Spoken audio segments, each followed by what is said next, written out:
Okay, hello everybody. Welcome back to another KPC live. It is December 9th, passing Sunday to Monday, 1:34 a.m.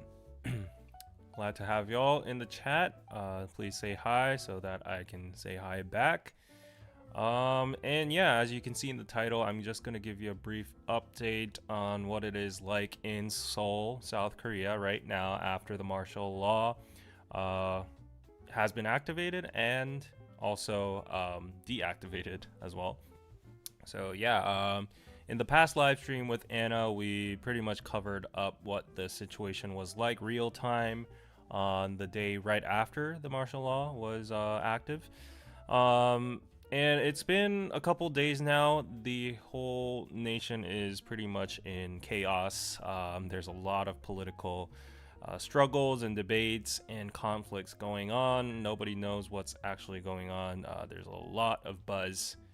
So, yeah, in the midst of all of this, I know that the weekend lives are usually chill ones, but despite being that, I will give you a little bit more updates on, yeah, what it's been like for the past few days in South Korea and whether you should be worried or not. What the F is going on for real? Yeah. So it's not going to be as chill. So sorry about that. I know that you guys want to just relieve some stress at the end of the week listening to my streams. For those of you who are new to the stream, I'm pretty sure there will be new folks watching the stream afterwards. This is a channel called Korean Pizza Club, KPC in short, and we cover Korean culture, Korean news, Korean entertainment, from K-pop to Korean dramas and all that kind of stuff. You can basically dig deeper into Korean lifestyle, culture, and all of that. Yeah, in a more chill way, in a fun way, I guess, right? We have podcasts. I do weekly live streams 2 times a week. We have a fun community here called the Toppings and the Hoodie Gang. It's an inside joke. And let me go over and greet some of them over here. Yeah, and I don't know why, but the chat is doubling each of your responses. Maybe it's a glitch, but anyways, yeah, let's see. Hello, Carol, Jessica, and Amethyst Arthur from Canada. Hi, basically me. Hello, Harleen, Ryan from Singapore, Lynn, Elsa, Kira from San Francisco. Yeah, and Kel, hello. Jeanette, hello. Tom Yan from Washington State. Michael, hello.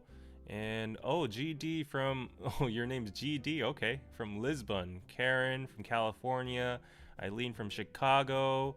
Crash Override, the president has been booked. Yes, we're gonna be talking about that. Slav, hello. Daniel, hello. Everybody. Yeah, the chat has been doubling. I hope I fixed that because there were 2 chats open. Yeah. And yeah, I think it's fixed. T Rose, hello. Evika, hello. Mocha, hello. So we have currently 120 people so far. I guess more will gather. Let's just wait a few more minutes before we go on into the actual tea and stories. In the meantime, once we wait for the couple more 100 people to gather on, I know it's going to be a heated topic, so I don't want to get repetitive on the answers. People are going to be like, what's going on, right? So before we go into the show, let me actually do what I have to do, right? Shout out to our sponsors and introducing you the most authentic and unique Korean store online where you can get authentic Korean products you can never see on Amazon or any other retail stores in your region. These are all sourced and handpicked by me and my our co-founder Jin, and they are from Korean artisans and handcrafts and small companies that make very unique products, such as this newbie bag. Look at this. Look how elegant and good looking this is, right? This is a black bag, a white bag. You can put accessories on top. They have pink, orange, light purple, all of these colors. We do fast global shipping, so no worries about that. It's affordable as well. So yeah, it usually takes less than a week, just minimum a week to the States. So no worries about that. We cover Europe and all over the world as well. We have coasters, hanbok plates. These are really good best sellers if you just want to decorate your kitchen over here. And yeah, I understand like it was Thanksgiving, Christmas is coming up. It's, present season. So if you want to give out some unique presents to your families and friends, and they know that you're interested in Korea and you like to give them some authentic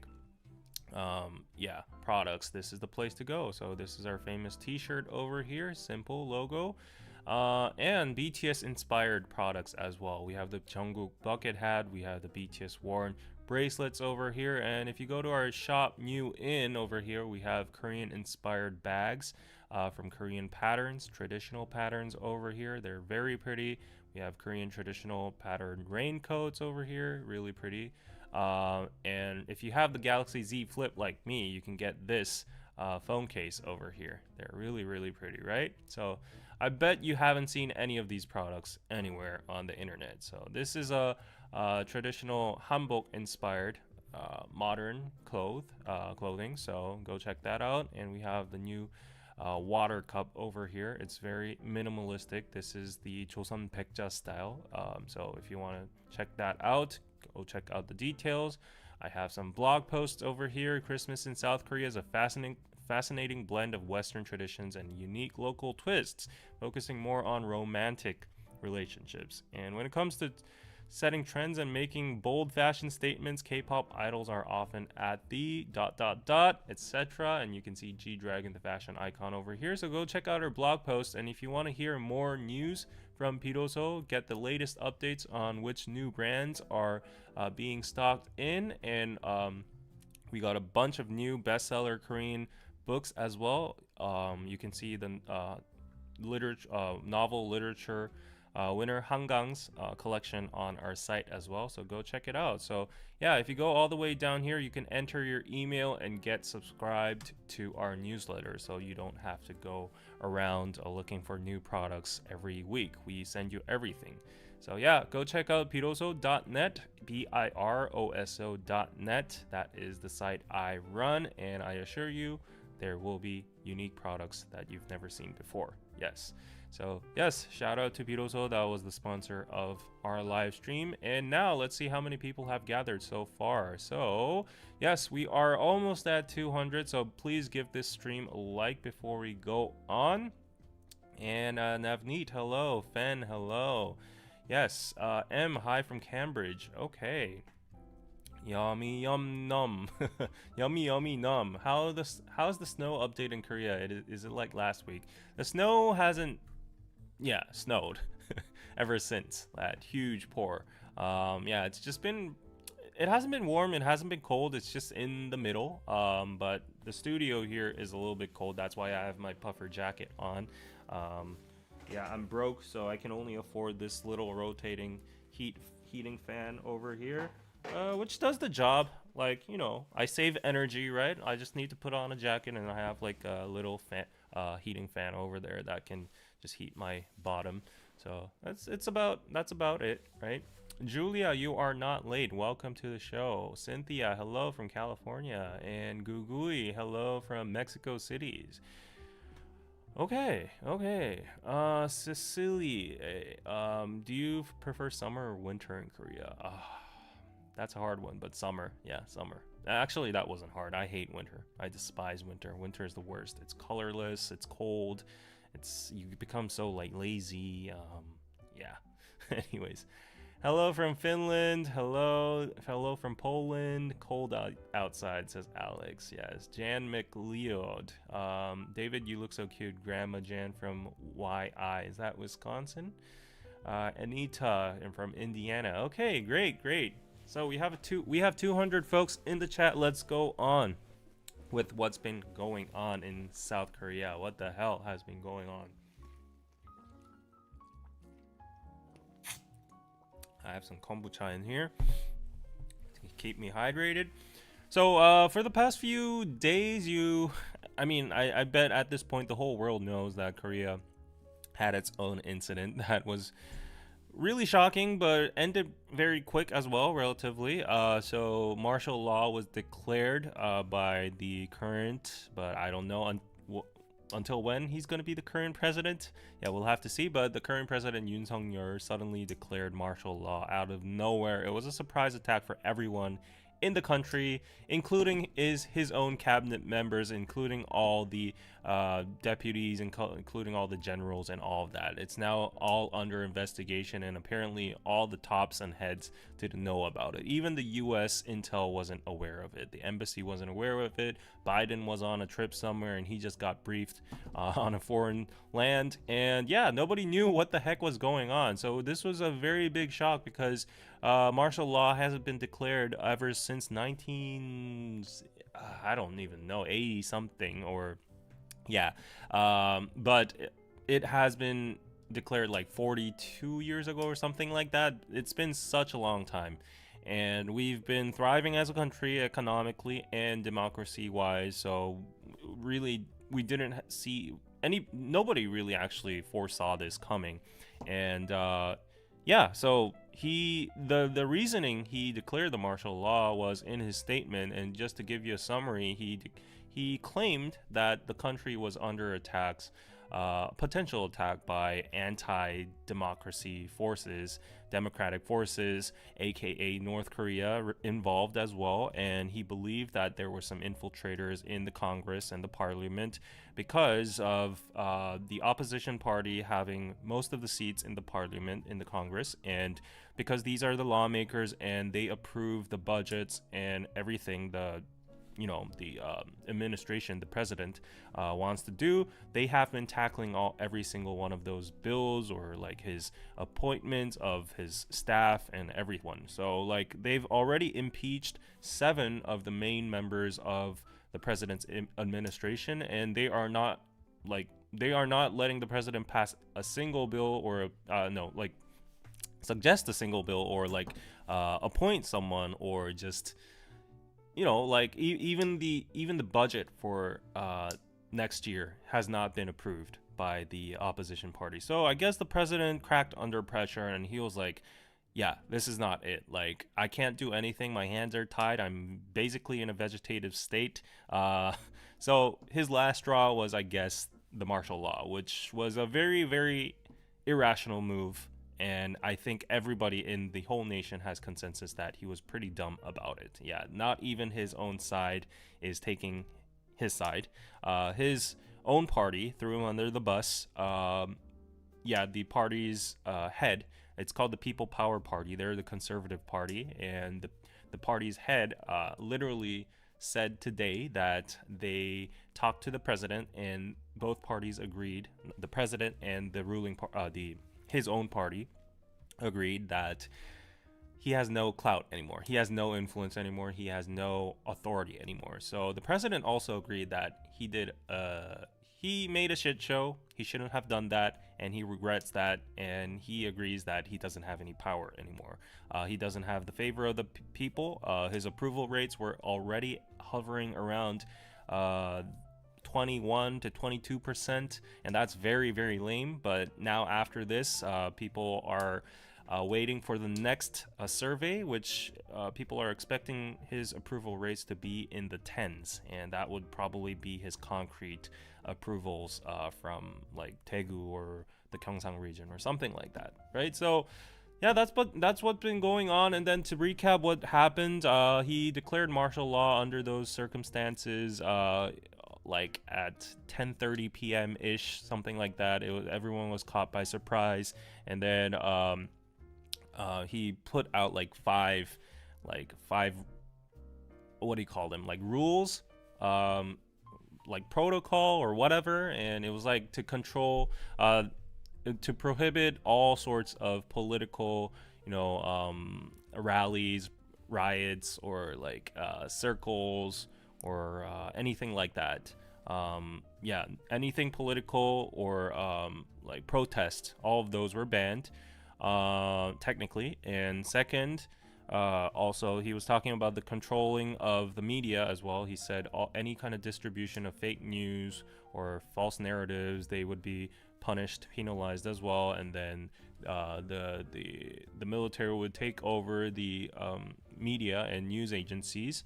And then fourth, it was about like the doctors that are currently on strike or have left their post. They should all return within 48 hours, and serve their duties, unless or else they will be punished as well. And then fifth, it was about like, all citizens should obey and follow the military for peaceful and, what do you call it, just a smooth martial law activation, something like that. So definitely all the folks in the nation were just baffled, and nobody knew what was going on. So they're apparently under the what do you call it, the law, the Constitution. I think it's the clause 7 or something like that. There is a clause that says if more than half of the parliament agrees to just lift disagrees to the martial law, they have the authority to vote about it in the assembly, National Assembly. And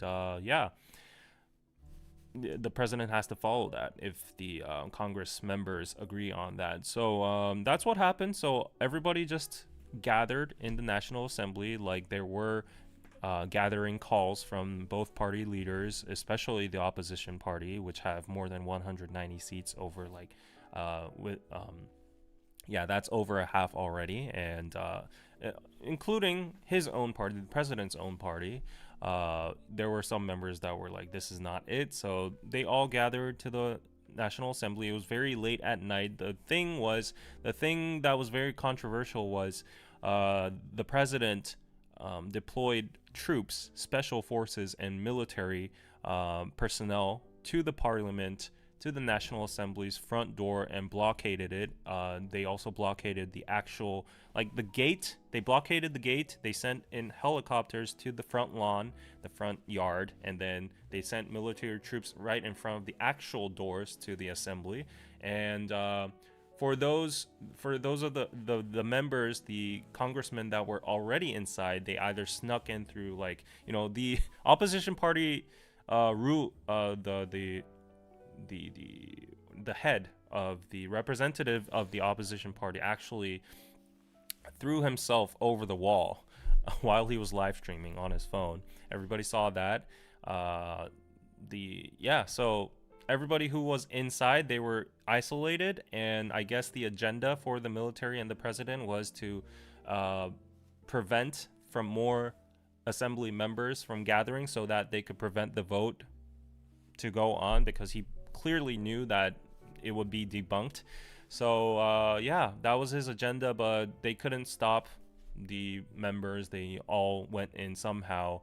And then the situation just escalated, and the military troops just started shattering the windows, and they went in, they infiltrated the parliament, and they were ordered to investigate certain congressmen rooms for files and whatever. And also allegedly, we're still under investigation. There was a list of assembly members that they were ordered to detain, and among them there was definitely the leader of the opposition party, the leader of his own party, and some important people influential people among the assembly members. So that was a whole show. But there was a lot of civilian clash. Fortunately, there weren't any shootings. There was a very dangerous incident where one of the women grappled onto one of the guns, and on screen it was caught where the soldier accidentally was pointing the gun towards the woman. But under Korean military law, and I'm pretty sure everywhere out there it applies the same, if a soldier gets his gun stolen, then that is dealt to the fullest extent of the military law of penalization, punishment. So it's taken very heavily, and if the situation was a little bit more instigated and there was actual violence, the soldiers did have real ammo and ammunition. So who knows what would have happened. I'm pretty sure they wouldn't have fired at the civilians, but they could have fired, blanks or warning fires towards the sky or something like that. So you never know. But Fortunately, nothing really escalated. And then after like 2 hours, the parliament members actually lifted the martial law, and it had no legal standing after 2 hours. So the whole incident happened over a cycle of 6 hours in total, and the president acknowledged the lifting of the martial law at 4:30 a.m. or something, 4 a.m. or something in the morning. Everybody was waiting. Everybody was up all night, and everybody was like, "Do we have to go to work tomorrow?" Yeah, but everything honestly, like, technically came back to normal. People are just living their own lives. It's not really affecting the normal person's lives. Businesses are running, people are going to school, people are going to work, they're commuting back and forth. I'm playing tennis, like, I'm live streaming. The media corps are putting out news. There are a bunch of hearings and investigations going on by the police and the prosecutor's office. It's going to unfold. And yeah. So, yeah, that's basically what happened over that night and the next day. But afterwards, of course, it's been a shit show. So that's what I'm about to tell you guys. So afterwards, a lot unfolded because, like, people are like, the biggest question is like, why did he actually do this? This is like political suicide. He didn't even have like actual reasonable reasons to declare martial law. Nobody really understands why he did why he did that, literally.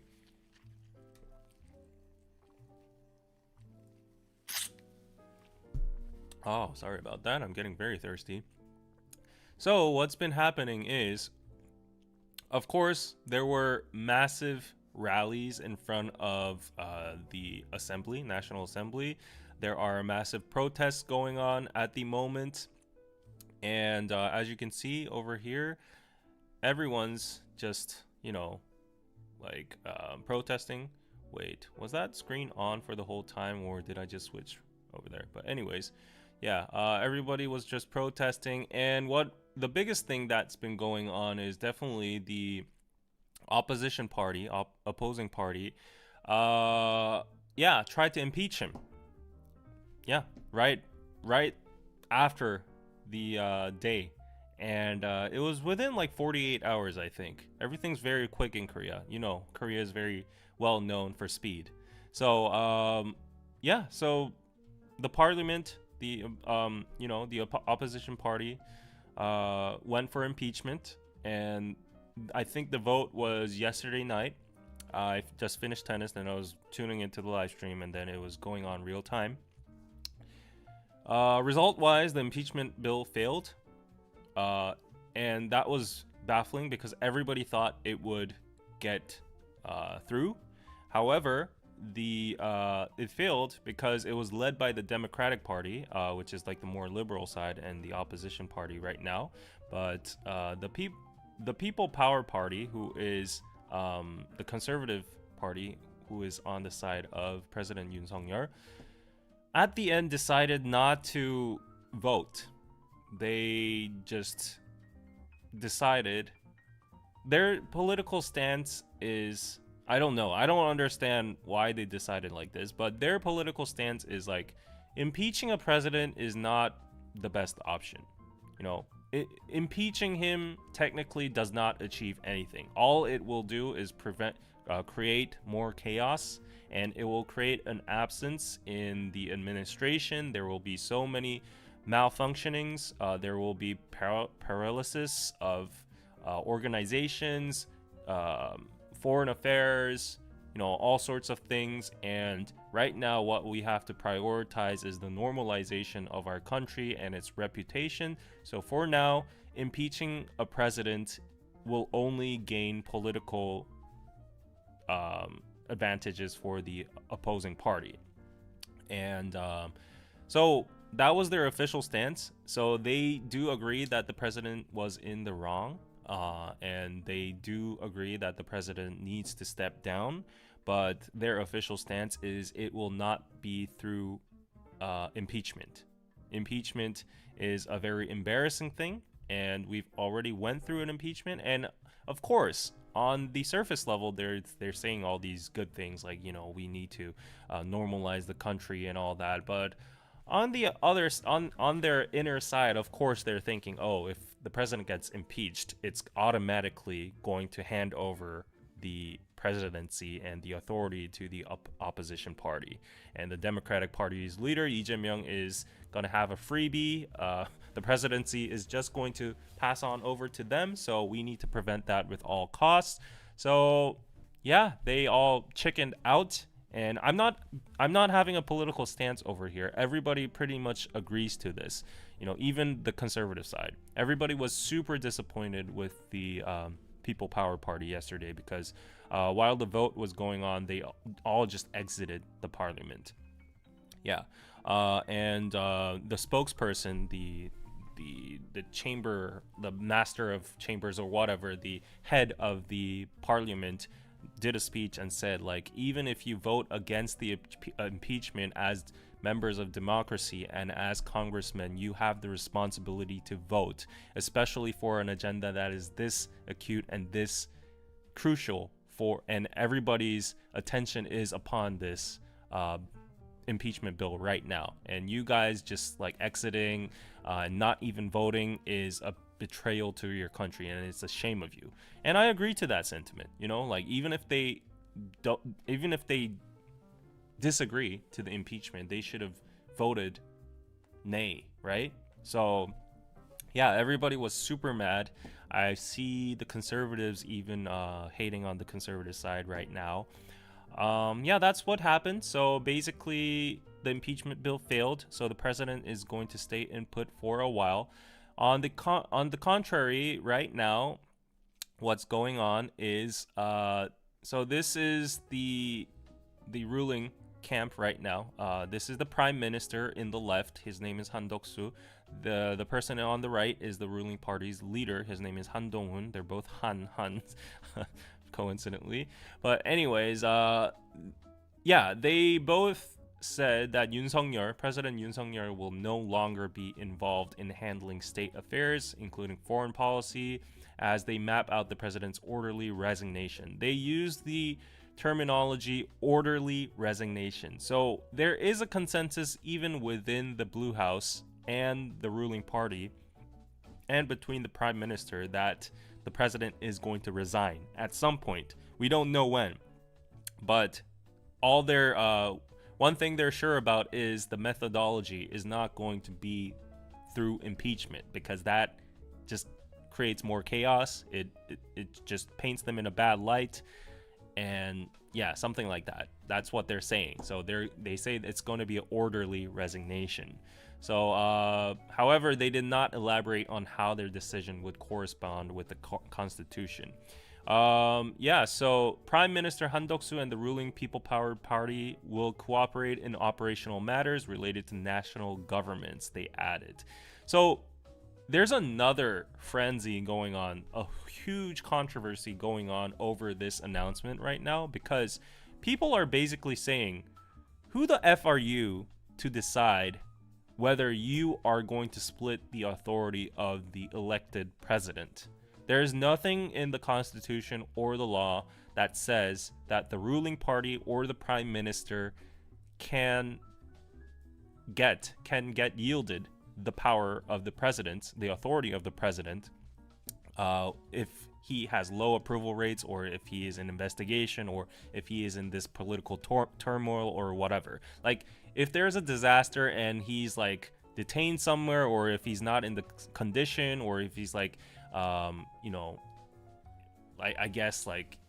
guess deceased or something like that. If there's a national emergency, then it goes on, the baton goes on legally and constitutionally towards the prime minister, right? That would be how it works.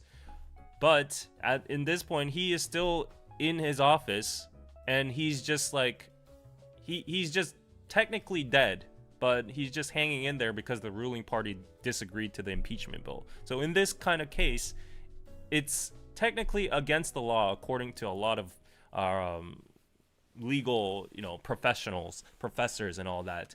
There is no such law that authorizes the ruling party to govern the nation in this kind of state. So people are riled up right now, and they're saying the prime minister hasn't done anything until now. He's basically just a puppet.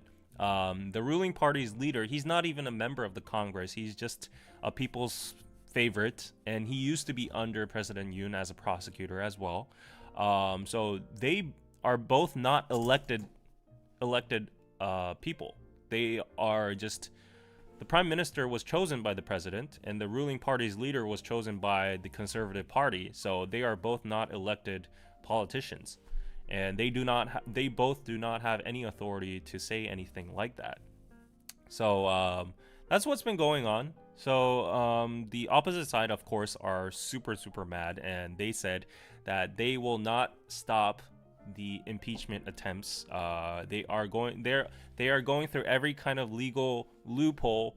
They are cutting, like, I don't know how this works, but apparently you know how there's like filibusters, and you know how they can, like, toggle the dates and like hearings and councils and all that. They're doing whatever they can within those legal boundaries to extend the attempts to impeach the president. And they believe if they can open multiple impeachment sessions, some people from the Conservative Party will actually, just throw the whole party under the bus and join them. So they only needed 5 more votes to impeach the president, but that didn't happen. Yeah, so exactly. But the president is still ruling, so if he says that he will transfer power to the parties, he can do so. Exactly. Yeah, so people are worried, like, this is all just rhetoric. Even if you say that, how do we know that you're not puppeted by the president right now? Like, and at the end, every kind of appointment of like an official or the head of the military or state of defense or whatever is going to be done by him. It's going to be cleared by him and confirmed by him as well. So it's like, even if he's politically dead, he still has the authority by law.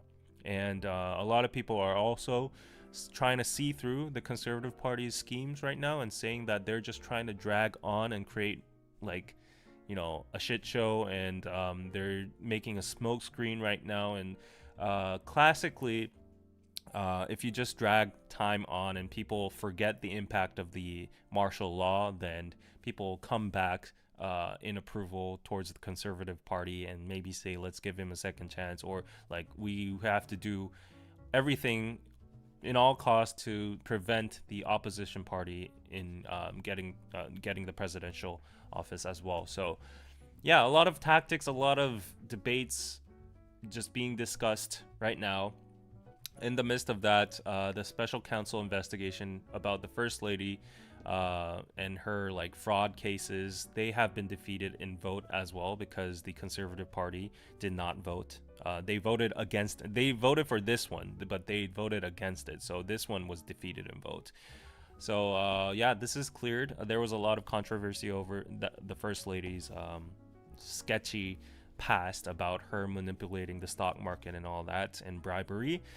Yeah, and then the president, Yoon Suk-yeol, officially came out and apologized for the martial law situation, which it was pretty late. Yeah, he should have done it right away, but it took him some time to do that. So yeah, that's been going on, and there has been a lot of other, theories on why the president did this, and a lot of people, there have been a lot of, as I say, conspiracies and rumors from a lot of political people and reporters as well. And some people said that the president is very much devoted and interested in far-right YouTube content, political content. And I honestly think, so a lot of journalists and even the novelist Hangang, or a lot of people in general, differentiated this martial law with the past ones, and spotlighted the positive impact of personal media, such as YouTube, because there was live streaming everywhere, because everybody was tweeting, Xing, do you call it Xing nowadays? Tweeting. Everybody was just putting it on their Instagram stories or whatsoever. There was full transparency of what was going on, and it was getting broadcasted real time, whether it was throughout national news or national television. But I guess YouTube's function serves this like a big role in this martial law case, and a lot of foreign news spotlighted that and said the role of YouTube was immense, and it just boosted the power of the people, and it was a very powerful tool for democracy. And I agree to that. So thank you, YouTube, and the Korean government doesn't have any jurisdiction over Google or YouTube. So like people were free to live stream. I guess they could have tampered with the lines or the internet connection or something like that, but then still we have Starlink and all that, right? Unless they shoot an EMP or whatever, there would be no way to stop like YouTube live streaming or whatever. Yeah. Anyways, on the other hand, while YouTube has its pros, I feel like there's a lot of cons as well, and that's talking about the sectors of, I guess, fake news or aggravated political views, because Korea is like any other country in the world. I know America's like that too. The United States is like that too. But it's very, very divided. It's just drastically divided from conservative to liberal. Each side believes each other side is dumb, brainwashed. They're going to destroy the country. And I think a huge part that does that role, and particular to the conservative party and also the liberal, I would say, but I would honestly think, like personally, on my experience looking at the content in a objective stance, the conservative sides, like conspiracies and content on YouTube, is just wild. It's just crazy because they target old people, and old people don't really have like the rational or logical or research ability to determine whether this news is fake or from a credible source or not. So like mostly the conservative party has like a very, very extreme point of view and extreme conspiracy theories going on YouTube right now. So there were some political sources pointing at President Yoon being very much sucked into those political YouTube channels, and he got convinced. Allegedly, it's rumored that he got convinced watching these political channels, and the biggest agenda of one of these conservative political YouTube channels is that the elections for the, what do you call it, the the elections we vote are parliament members, right? What do you call that in English? Not the presidential election. What do you call that in English? The general elections. Yes. The last general election we had, which paralyzed the current government, the current administration, which caused the impeachment, which led to 190 seats of the opposition party in parliament. The president, allegedly after watching YouTube videos, again, I'm not sourcing this from like official news or anything, it's from political figures, from very big political figures. So they are saying the president was very much into those theories, and he thought that the general elections were rigged, and the machines were rigged, and the what do you call it? 사전 투표. The what do you call it? The primary elections were rigged as well. So he believes that the elections were rigged, and you might think up till now, oh, that's just some other politicians trying to smear him and make him into like a lunatic or whatever. But actually there is some improvement in this claim, because while the investigation of the martial law has been going on, the martial law forces targeted election commission's early voting server room. this means the primary election, primary voting server room, claimed to have been manipulated. So apparently, look at this, trying to make the conspiracy theory of election fraud a reality. And this is a footage of the military people infiltrating the National Election Commission server. And apparently, this solved a lot of questions for people in Korea. So people really didn't get a grasp of what was going in front of the National Assembly. Of course, people were like, oh, okay, so they deployed troops to stop the assembly members to get in. But then if you see the footage, the soldiers aren't really doing anything. They're just like standing there, and they're not really actively detaining anybody or handcuffing anybody, or like, shooting guns or whatever, which originally martial law is supposed to be like that. Military takes over everything, and it's very authoritative. But they weren't doing anything. It seemed like they were just stalling time. And then after 2 hours, like, the martial law was lifted. So at the end, a lot of people were just questioning, what did he do that for? And then afterwards, the investigation revealed that after the martial law was declared, within 5 minutes, this means the troops are physically already stationed there. After 5 minutes, they raided the National Election Commission server, the center. This is the whole organization that takes care of the voting results and all of that. So apparently the president really believed that the previous general election was fraud and it was manipulated. So he wanted to find hard evidence from the servers or whatever from that infiltrating into that organization. And apparently, until now, I don't think there was anything found, because if there was anything found, he would have announced it. So a lot of people are suspecting that it was weird. After the martial law was lifted, technically by the Congress, the president stalled some time until 4 a.m. He didn't do anything. So people are like, okay, that pretty much explains what he was waiting for. He was waiting for some results, and probably he had we don't know if it was instinct or a hunch, or whether he actually had some intel or whatever. But a lot of people are now saying that this would have been the main motive. So that kind of makes a little bit sense if you think of that. So he was trying to topple everything upside down. He was trying to pull like a Uno reverse card and saying, like, if I just get that evidence that the general elections were rigged and manipulated, that means the current National Assembly has no authenticity. So then we can do it again, and then I will have the authority to, like, get more members in the assembly that are favorable towards me.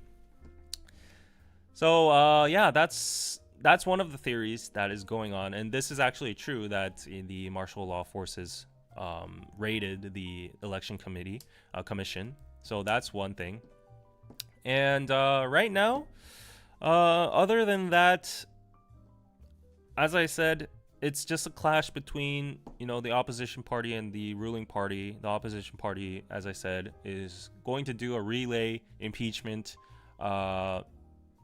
voting day after day. They said they will not retreat from this. They actually filed, they actually filed for investigation on the president for the crime called, what do you call it in English? It's called 내란죄, in rebellion against the state, rebellion against the country, or insurrection. Yeah. Treason. Yeah. Treason, rebellion, mutiny, insurrection, all those kind of things. I don't know what the official terminology in legal standpoints would be, but somewhat around those lines. The opposition party's logic is that the fact that he used force and military power to control democracy and the parliament and stop the voting, and also he used force over the people for his personal political agenda is in fact mutiny and treason against the country. So they're trying to put him behind the bars with that, and yeah, that's going on right now. And I said the ruling party, the Conservative Party, is not trying to protect him, but they're trying to protect their party's clout and influence. They know that if the president gets impeached, the ball is going to be handed over to the other party. So they're trying to stall as much time as they can. They're saying there's going to be a just transition, and he will step down when the time comes. Until that, the ruling party and the prime minister will do their best to govern the country. So yeah, that's been going on. Of course, the people are just so angry right now. Everybody's saying, like, I feel betrayed by the Conservative Party. I am never going to support them ever again. But at the same time, I don't like to expose my own family members, but I'm just showing the reality of Korea. So my grandma is like a huge conservative. She's from Daegu and she's on the older side, right? And when she heard the logic of the ruling party, she got convinced. She was like, yeah, if you think about it, if we do go through impeachment, what good is it going to do? It's just like cutting someone from the office. It's just going to make an absence in the administration. The services of the government and the functionalities, they're going to be paralyzed. The country has to go on, and it's just handing over power to the opposition party, and we have to prevent that from all costs, because apparently to old people, the opposition party equals North Korea and spies.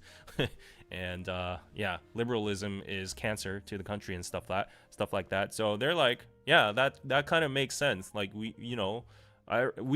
do agree that President Yoon went too far, and we agree that he doesn't have any political clout anymore, so he should step down.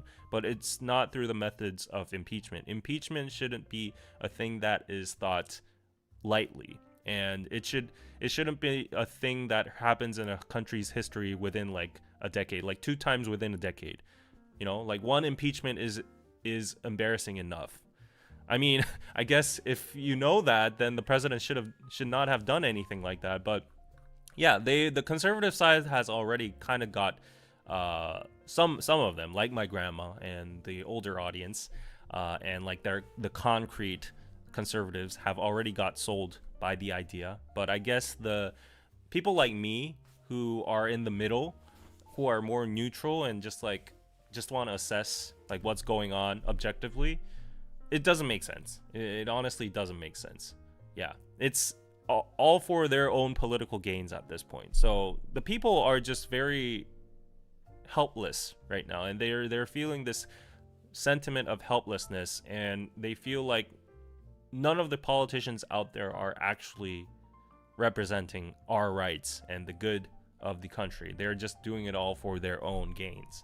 So we're extremely disappointed, especially towards the Conservative Party, that all retreated from the National Assembly. There was only one member that remained, which was, if you go back to my DKDK videos, I have always, I'm outing my political stance here, but I've always only advocated this member, this politician, and he was the presidential candidate like for multiple times, but he's just too much of a nice guy, and he's always yielded his spot to like the Seoul mayor or the Seoul the presidency or whatever. He actually yielded his approval rates and his votes to the current president because he sided with the Conservative Party at the end because of political viewpoints. He was more closer to that, but only that single politician remained in the Congress for the impeachment votes, and he impeached. He voted for impeachment towards the president, and a lot of people were very touched by his courage and his bravery and his determination to follow the people's orders. And I again was, just inspired, and I was like, yeah, that's the person I support. So I don't want to expose like entirely my political stance, but like just to let you guys know, I've always sided with this one dude. But yeah, so that's been going on, and that's pretty much the recap of everything. Right now, it's the first weekend, and it's now the new week. Technically, in like 7 hours, everybody's gonna start going to work again. But over the weekend, other than the political, you know, mayhem that's been going on, there's been massive protests in Yeouido and Gwanghwamun everywhere. Other than that, everything's pretty much running as normal. There isn't like, so this is one thing I want to put out on my channel, and for those of you who might be a little bit overly worried or concerned. First of all, no one is hurt physically. There is a lot of chaos going on, but the country isn't under martial law, nor there are no tanks or soldiers running around. There's nobody getting detained. There are a lot of strikes going on here and there from like the railways, or like some of the laborers or doctors, or entertainers and stuff. They are putting out statements and protest. But besides all of that, the country is totally functioning as normal, and us citizens and Koreans are just so ashamed that of the negative impact this has created across the globe. And as for a fact, like for example, the UK government, and including a lot of other governments, have declared Korea as a danger zone right now. And some countries have not banned, I don't think they have banned, but they have put out like emergency warnings on like, take caution if you travel to this country at this moment. And while I understand that viewpoint 100%, the government needs to do what's in the best interest for their own people, and being careful is definitely always the best option. However, from an insider who is living in Korea, I would just like to put it out there. If you had any travel plans to come to Korea, or if you're in Korea, or if your family members in Korea, or anything related to physically coming to Korea or whatever, it is totally fine. We are under peace. Everything is running as normal. The only thing that's just very messy is some areas like Yeouido or Gwanghwamun, which massive rallies and protests are going on. So there might be traffic, and there might be a lot of media buzz, and there might be a lot of like loud noise on the street. But other than that, there isn't any violence, or there isn't anything extreme going on. So it's perfectly safe. And it's just a little, as a lot of people feel right now, it's just a little disappointing to see like our country that has rapidly grown with its own soft power and economic power, with the reputation of Samsung, Hyundai, BTS, K-pop, Squid Game, Parasite, and K-dramas, K-beauty, Korean food, Korean cosmetics. Everything's riding its all-time high right now, and everybody's acknowledging Korea as like a developed state with amazing culture and entertainment and everything. And this happens, and suddenly people are like, oh yeah, well, we forgot, like, there's North Korea there, and it's like unstable, that country isn't safe. And suddenly it's being perceived as like a very negative place, and that's just a shame. And it's just very embarrassing for the Korean people, and we feel very helpless and down because of that. Yeah, that's the truth.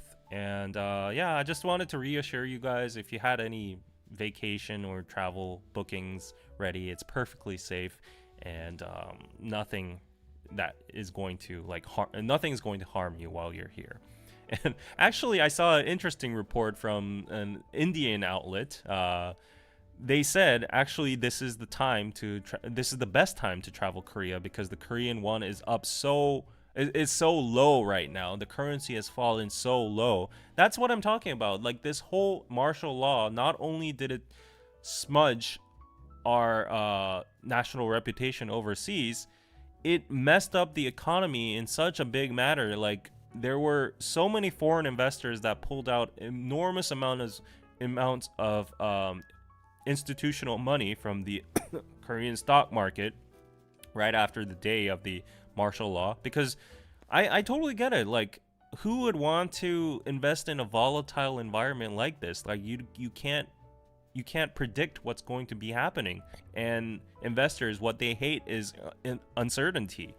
Like, I've already heard like a massive investor named Jim Rogers or someone, and he said he would never invest in Korea because there's North Korea. You never know what's going to happen in North Korea. There are better markets out there. Why would anybody risk themselves in investing in the Korean market when you never know if there's going to be nukes and missiles flying headed towards the capital? While that is a little bit far-fetched, it's totally understandable from an outsider's point of view. If you don't know much about Korea, like, why would you invest in this small country? There's like the S&P 500. There's like American markets, European markets, China markets, Indian markets, and everywhere.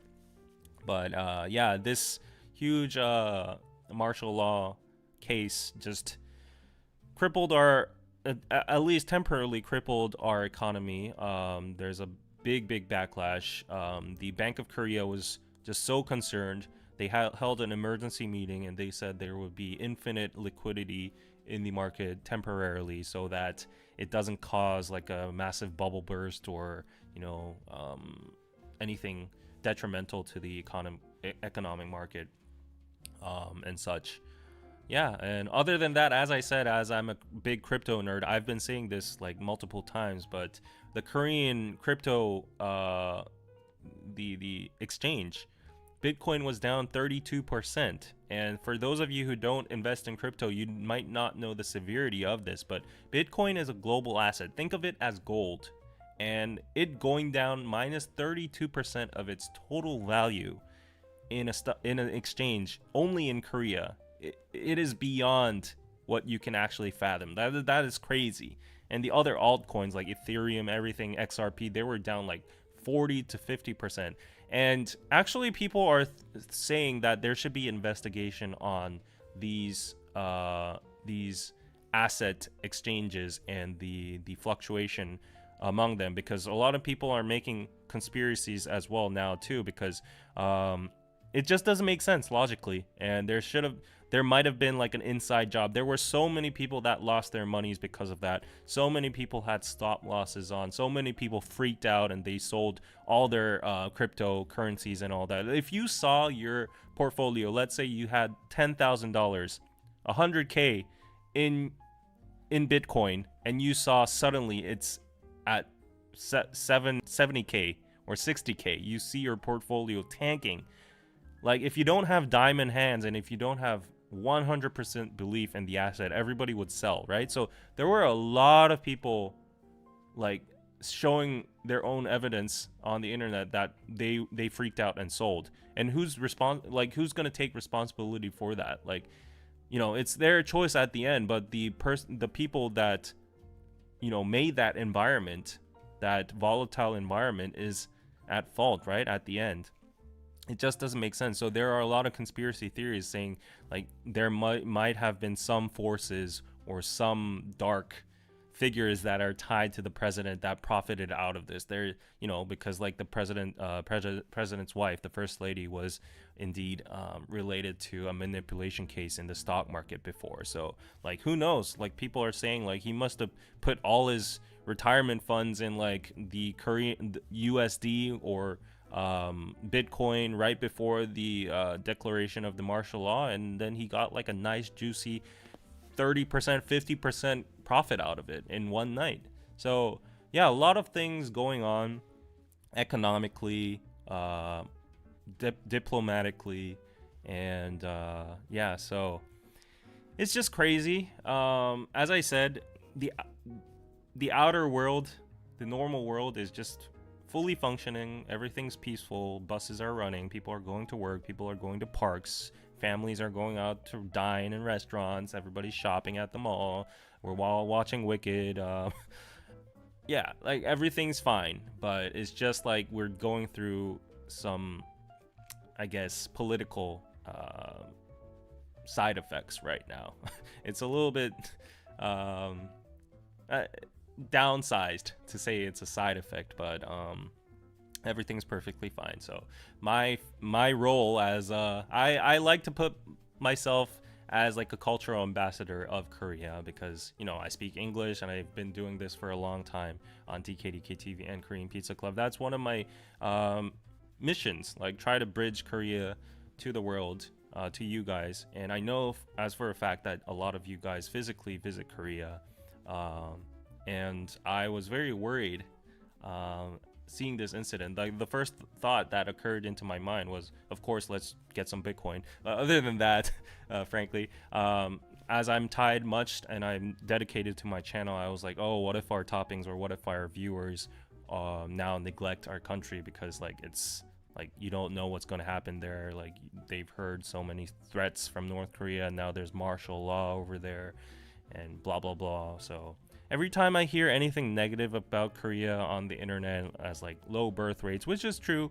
and like, you know, sex scandals or whatever, I'm just like heartbroken. While I'm not trying to like sweep it under the rug, or like, you know, I'm not trying to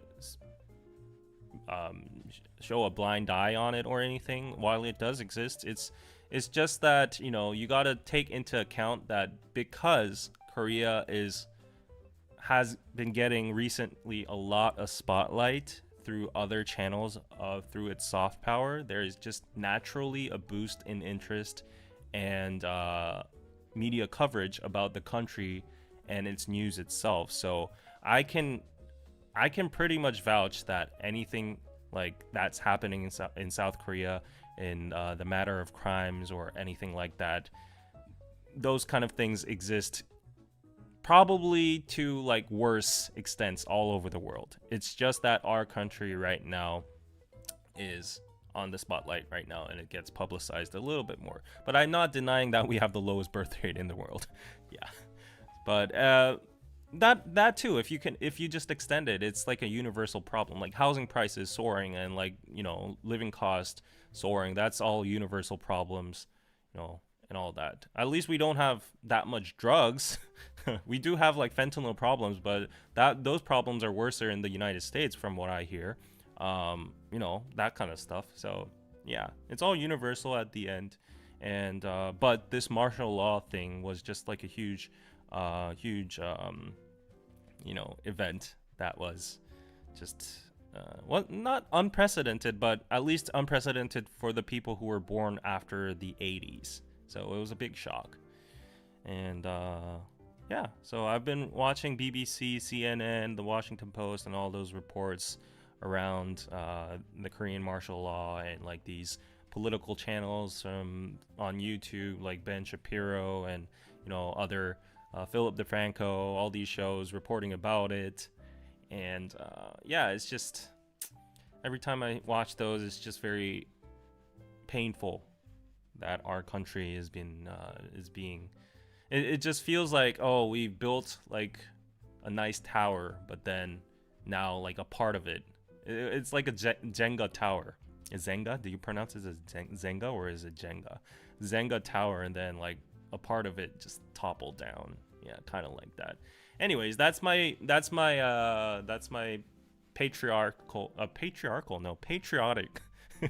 Oh, is that my unconscious toxic masculinity coming out? The patriarchal society of Korea coming out? I don't know, but like that's my patriotic side coming out. So yeah, so you might have noticed I haven't been reading your comments for a while, because I just wanted to get this through in one go, because I know that a lot of there has been a lot of new influx in my channel recently because of the martial law. I don't want to leverage out of it. I don't intend to like milk it out like a lot of other channels are doing. I don't think it's anything to contentify or what do you contentify. So yeah, I'm just like mixing it in for these weekly live streams because I do it anyways. But yeah, I know that a lot of people watch these live streams in 2x speed or 1.5x right after it's recorded and they go through the replays and stuff. So for those viewers and those listeners, I wanted to just make it a more like streamlined experience for them. So Yeah, now I will go into the chat. I know you guys have been sending super chats and maybe PayPals. That would make me happy. And I'll go through them. I'll go through some comments and maybe answer some of your questions and all that. So let's see. Let's see what you have been talking about. So there are 500 people watching, as I have expected. This is a very a high interest case. Yeah, so there's more people than usual, as expected. Rachel, I'm going back to the super chats. So Rachel, thank you for the $10 pizza. If you ever need a getaway place to escape all the madness in SK, you're welcome to stay in SC. You'll get the best southern hospitality and you won't have to deal with SK's bitter cold weather. That might be a good idea. Like, you know, all this mental stress. I mean, I did say there it's peaceful and it's totally normal over here, but you know, just seeing the country divided and the media just reporting this 24/7, every update is like a huge reveal of like some kind of iffy political turmoil or whatever. Like, it's just it takes a toll on your mental health, and I feel like a lot of people like me would just want to escape this realm for a while. Yeah, but thank you for the super chat. Michael, thank you for the €5 pizza. Have you taken part in any of the protests in Seoul, or have you publicly expressed your political views in any other way since the events? No. That is my short answer. I have my reasonings for it. However, I do think I am doing my role, my little role, by doing this kind of content and, you know, at least, you know, updating the global audience on what's happening in Korea. Yeah, so everybody has their own little role and place in society, right? So there are political speakers, there are YouTubers that do domestic news, there are people that just, you know, go to the protest as individuals. But I will say, okay, a little bit about my background. I will say I'm not trying to justify myself, but I do have a little bit of personal PTSD, like trauma with political rallies or protests, because I was in the auxiliary police. I did my military service as a police, and when I was watching the whole martial law thing unfold and I was seeing the live footage of the police officers and the military like barricading the gates and all that and getting yelled at and pushed by the politicians and the people, they were almost getting like, you know, stepped over and all that, and people were shouting at them, you're on the wrong side, you need to you can't listen to whoever's giving you the orders right now, you're going against the civilians. It was very stressful for me because I understand what it's like to be on the other side. And there were a lot of comments saying, you know, these police officers, these military people, they should be jailed for treason too. They should be, you know, charged of mutiny and all that. They should not listen to their superiors. They should not listen to the orders. They're like the Nazis that listen to Hitler and all that. And I think that's a little bit too extreme. And honestly, I feel like the commenters that are saying stuff like that, this is like deep down from my heart. I honestly think every one of them, if they were in the police officer's shoes, I would bet my money on no more than 5% of those people could actually act on their own beliefs in an individual action state, in that state. Yeah.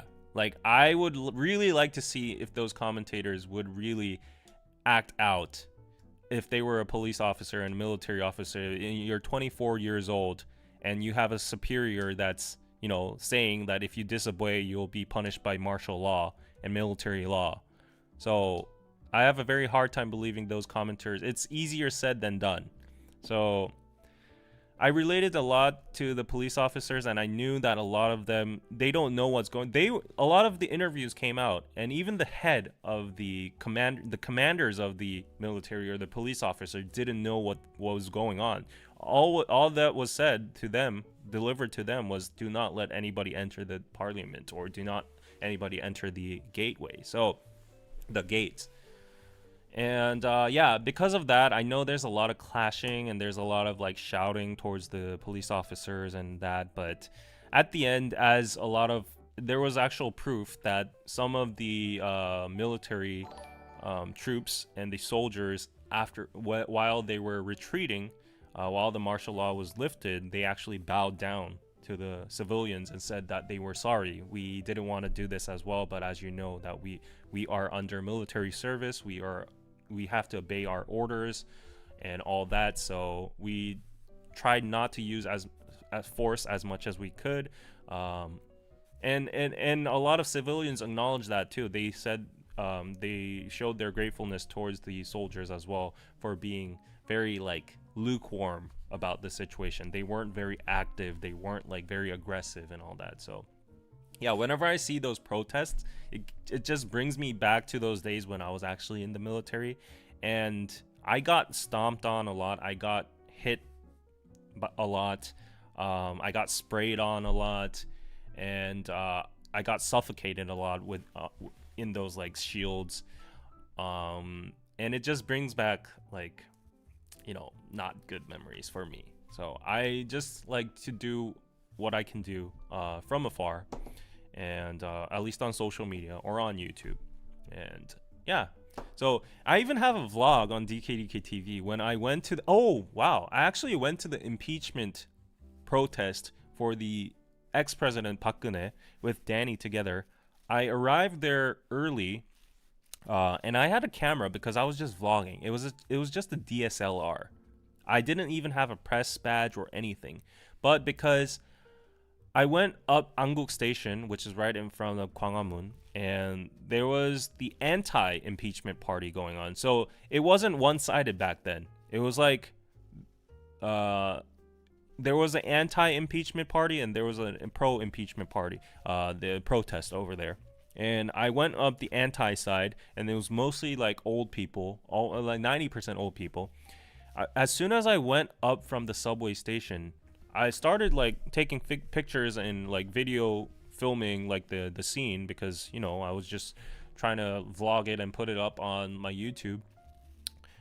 And these old people just suddenly, I'm not even kidding, this is on my channel. These old people suddenly circled me. They ganged up on me. I'm not even exaggerating. They literally ganged up on me and started saying like, what is a guy in your age doing here with a camera, a big camera like that? What are you? Where's your organization? Are you from one of those left-wing or liberal journalists that are going to paint us bad? Where are you from? And then I said like, oh, I'm from YouTube. And then as soon as they heard YouTube, oh, he's one of those young punks that streams on YouTube and puts up like, you know, whatever footages on YouTube, like beat him up. And then I literally, they stole my camera. They threw my camera on the floor. It got broken. One of them actually toppled me down to the floor, and 3 of them actually stomped me with their military boots. Like, I don't know why, but old people like to dress up as military because they've been to the military before. They all have like their reserve forces uniforms and boots. They were dressed in military, and they started kicking me and stomping me with their military boots, and I got bruises on my face, and I got scars all over my body. And then all of a sudden I was like losing consciousness, and then suddenly these grandmas, like the guys that were stepping on me were all guys, but these grandmas suddenly said stop, what are you doing? And then they threw their bodies over me, and they protected me. So like 3 grandmas, you know, actually put their bodies over me. I was on the floor like this, and I was getting stepped on, and I got protected by the grandmas, and the grandpas were like spitting at me, and then they went and they said like, don't ever cross that line again. And the grandma's like, what are you doing here? Are you insane? Like, you know, like you don't look like, you're not in a good light. You being that young and holding a camera and all that, and you're not even camouflaged. You need to have this. And they gave me like a Korean flag and a US flag. and you were like, if you want to come to this side, you need to be dressed in the right attire and the right way. You need to like display yourself in the right way that you're on our side to avoid that kind of thing. Like, you are naive too. They were kind of like, they were kind of trying to protect me, but also bad mouthing me at the same time. One of the grandmas actually escorted me. They held. I was like so touched though. Like inside I was like boiling with like hate and revenge, but at the same time that grandma melted down my heart. So she grabbed my hand down the subway stairs, and she bought me a drink from the subway's little stall, like a choco pie and like a little drink, and she gave it to me and said like, oh, these people are just very agitated right now. Like, they're just very angry and sad about the political thing, the controversy that's going on. So they're not in their right minds. They've been through war, and they really avidly, support the Conservative Party. So I hope you please understand. I guess like I can't apologize on their behalf, but like if it's worth anything, I want to apologize to you.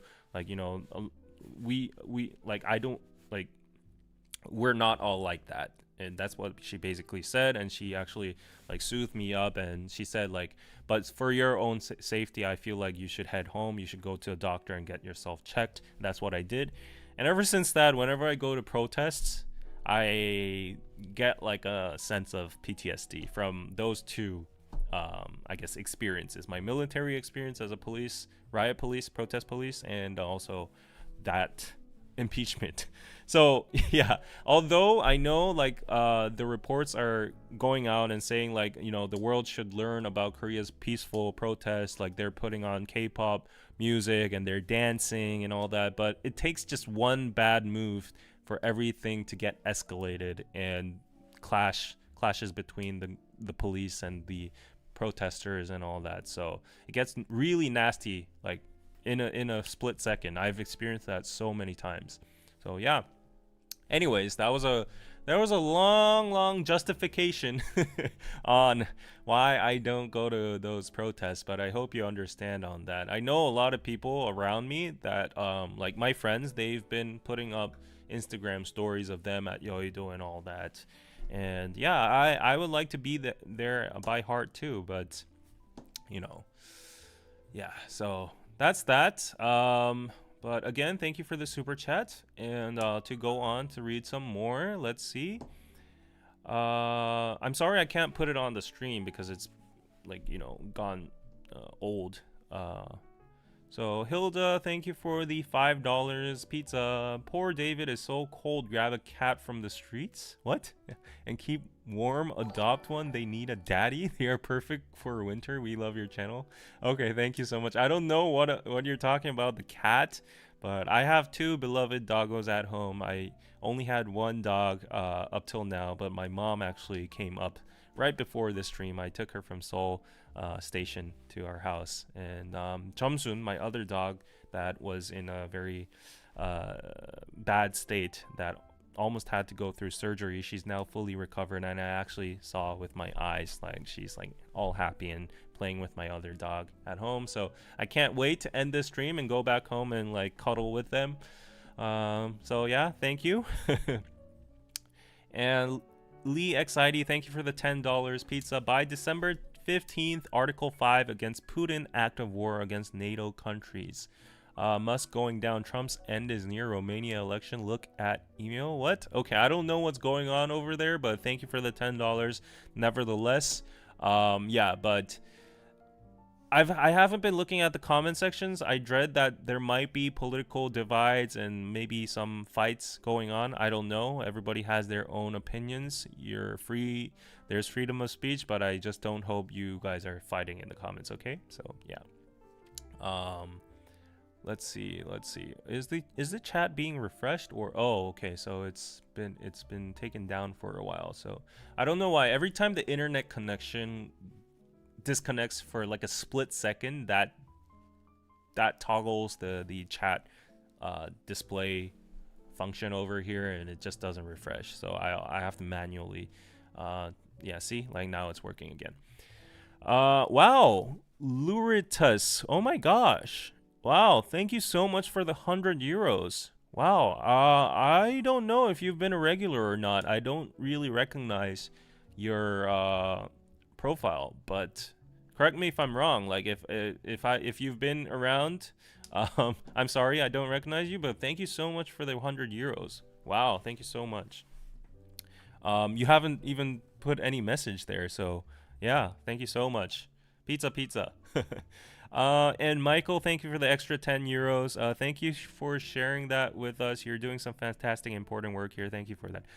Yeah, I appreciate that. I hope I'm doing a little bit of service to the people out there, to my own country, and to the people who are interested in Korea and worried about Korea and might have relatives or families or friends in Korea. So, yeah, that's the little mission I'm trying to achieve here. Nothing grand. Yeah. So let's see. Oh my gosh, I've been going on for a while, so let me just sip a bit of.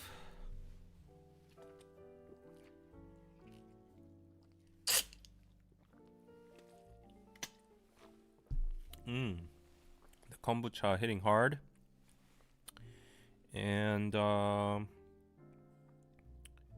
okay, I think I've got some PayPal's. Thank you so much to Chelsea for the $7 on PayPal. Thank you so much, pizza pizza.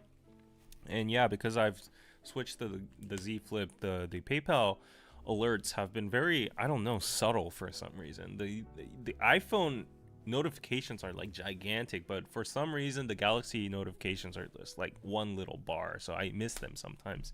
So hopefully I catch all of your PayPals. Yeah. So anyways, the Smiley 84, that we all wish well for the people, peace and stability. Excellence. He was yapping so much he got thirsty. Yes, I did get really thirsty, so let me take another sip here.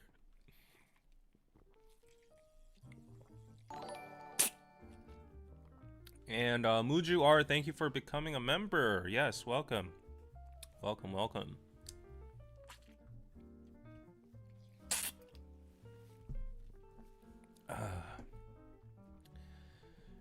Yeah, so I can't really go back up the chat that much. Oh, at least I can highlight you for a while for the 100 euros over there.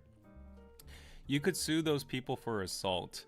Yeah, I feel like I'm derailing over here, but like just to address that a little bit, I tried to, of course, because I was so angry, but I went to the police station. I told them what happened, but they were like, you got to give up, because like there were tens and thousands of people over there, and it would be very, very hard to identify who like actually beat you up, and yeah, all of that. So the police was like, we got like multiple cases of beatings and violence and all that, and it normally doesn't really go through, so I just gave up. Yeah.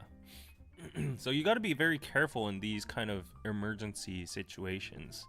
Like if the environment is like very volatile, and you better stay away from those environments, you know, if for your own safety. You never know what's going to happen, and you never know if you're going to be protected by the law or the forces.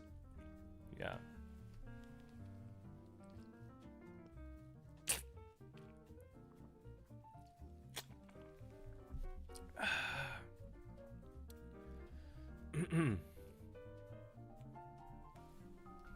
Okay, what are people talking about?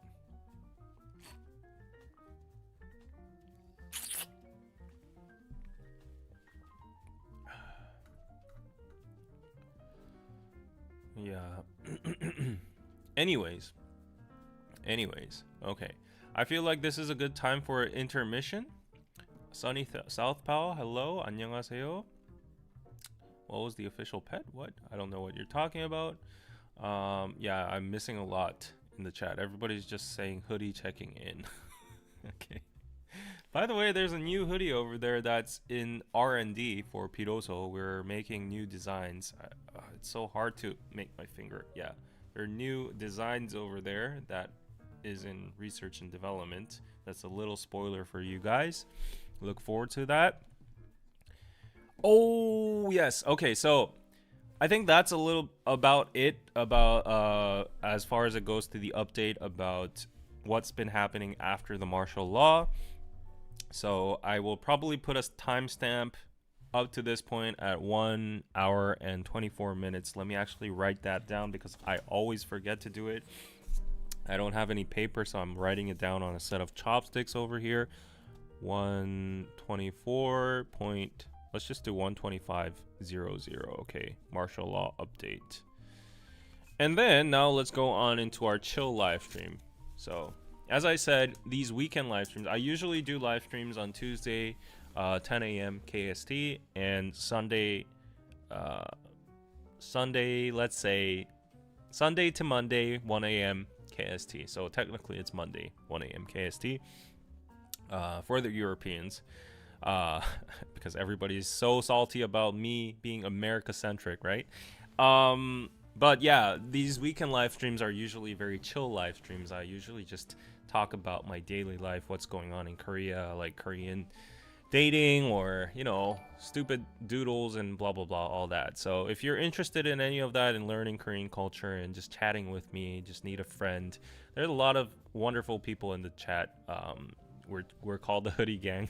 That's the shadow fandom, but technically you know, the what do you call it, the official fandom name is Toppings. So if you want to be a topping, please don't forget to subscribe. I know 500 people are watching, but if I look at my analytics, only 60%, only 40% are subscribed. So I know that 60% of you have not subscribed. So if you would like to listen to podcasts, live streams, and all of that, I really recommend you subscribe. Yeah, and before we go on to the chill live section, yeah, I'll be talking about, you know, some fun stuff that's been going on in Korea other than the martial law thing. I gotta do what I gotta do, right? And the regulars will already know what's upcoming, but the 500 people have no idea, right? It's time for that. It is time. So if you see over here below the chat, you can see the banner, and it is the official sponsor of this live stream named Sue House. So if you are interested in making Korean friends, attending free events, tours, parties, all those sorts of fun stuff in Korea, classes, you can download an app called Sue House on Google Play Store or App Store, either one of them. And as I said, you can make friends over there. There are English speakers. They are all very interested in Korean culture, K-pop or K-dramas, whatever. Like, you can actually try to test your luck on dating someone, and you can get some information about traveling Korea. And if you go to their Instagram account, I would recommend go to their Instagram account here at Sue House Official. Follow their account, and what's good about it is that you get real-time updates about what kind of classes they have. So, oh, this was from another influencer friend I know, and she actually attended one of the Sue House events over here. She did like a meditation class. Yeah, this is what happened. There's like gatherings over here for people in Korea. It's very multicultural. I know that a lot of foreigners visiting Korea suffer from loneliness. They don't have a lot of friends and a community over here, but I feel like Sue House is the bridge to all of that. They hold like parties, and this is going on. I think, yeah, I forgot the dates, but it's going on regularly. So you can attend these takoyaki parties. Also, if you want to learn Korean, if you want to practice writing Korean, reading Korean, and all of that, Sue House has their own Korean textbooks and practice books, which are sold on Biroso as well. Biroso.net, Biroso.net. Yeah, so check it out. We have winter kimchi parties, and as you can see, there are Koreans over here, foreigners over here. They're all mingling together, and you can have possam parties, kimchi parties, play the rose apart game together, learn all of that, and you can attend for free if you just download the app and upgrade with the free trial. Yeah, so go check it out, guys. Oh, we have like fancy parties at the Mondrian Hotel for the Christmas party. That was on the December 5th, so I don't know. I think the pictures might come up soon, but that must have been a blast. We still have this left. If you're a startup owner, if you're interested in Korean businesses, you can go to this global startup festival through Sue House as well. So go check it out, guys. It's amazing. Shout out to Sue, who is the CEO and founder of Sue House, which is a friend of mine as well. She's a really inspirational entrepreneur. I wish I can bring her on KPC soon, but she's just too busy. But anyways, shout out to Sue House. Thank you for sponsoring KPC Live again, and check out their app on Google Play Store or App Store. SOOHOUSE, Sue House. And if you want to leave a review or a comment, please say KPC sent you, so that you can prove that the ads are working, so they can keep on sponsoring me, right? So yeah, and Amanda, thank you for the $10 and that cute Shiba emoji. Oh, it's not showing here. I guess this doesn't approve that emoji, but thank you for the cute Shiba emoji. Yes. Yeah. So, okay. What's going on in the chat? Yes. We're talking about DKDKTV. Yeah, what happened to Danny, DKDKTV, and Naked Soul Meep? So I guess you're a long-time subscriber, which I appreciate. So basically, after Ramen and Show, which was our biggest hit, but also a contradictorily or ironically, our last piece on DKDKTV, our official last piece series, yeah, after that, Danny and I just went on both of our ways. Danny went into the production scene for more bigger production scale stuff like K-pop music video productions. If you go to his Instagram or like his accounts, I'm pretty sure you can find all the info out there. He's been doing a lot of like government stuff and all that. So bigger scale stuff. I don't know what he's doing right now. I heard that he's getting ready for his next step. Yeah, I heard. The only thing I heard is that he's getting ready for a massive travel to possibly India. So, yeah, that's very interesting. And to Naked Soul. Naked Soul was owned by Danny and I and HJ as well. We were the three co-founders, but as DKDK got inactive and it was a big part of Naked Soul, it naturally kind of withered out as well. And then Danny was the CEO, but then he stepped down from the CEO, and then I was just like, I was a co-founder, but like more like an external board member, so I didn't really have that much of a role on it. I was just like, if you need me to promote and if you need to use our channel, I'm down. Like I'll just be there for you guys. And I was in the meetings and all that. But then HJ was the de facto leader, but he got very busy with other businesses too, and he's now expanding to the US for his own personal businesses. So Naked Soul kind of got dissolved, I would say. And what came from Naked Soul is a better version of it, Piroso, right now. So that's what I'm doing with Jin. Jin was an employee of Naked Soul, and he single-handedly took care of all the logistics, all the product managements and the brand contacts and tax and everything, logistics, everything related to Naked Soul, all by himself for a whole year. And then when he heard that the co-founders were all separating and going their own ways, he was like, okay, let me use my knowledge to make a new one. And then he needed a marketing tool, right? Like you can't, if you're a startup and you're just starting off and you don't have funds and budgets, like you can't do marketing, online marketing, right? So he was like, yeah, David's starting his own channel on KPC. It's doing pretty well, so like, let's partner up and then let's both be co-founders, and that's how it became. So go check out Piroso. That's the in a nutshell story for you.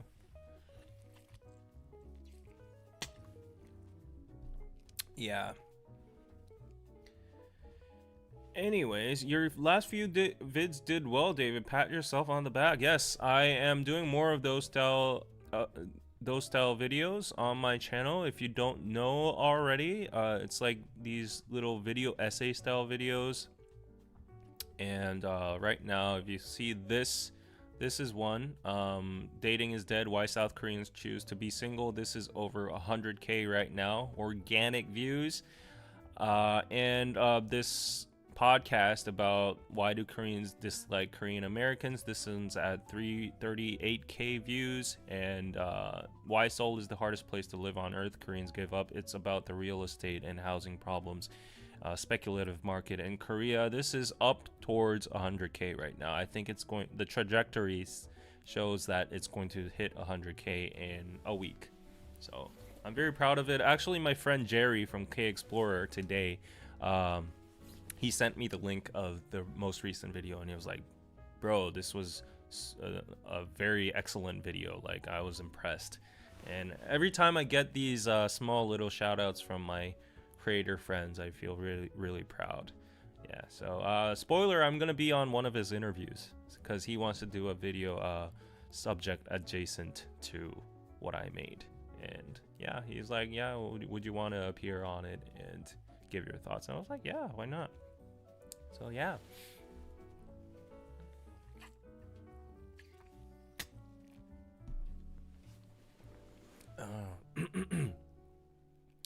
Okay. So, oh, right. About the Cheetos.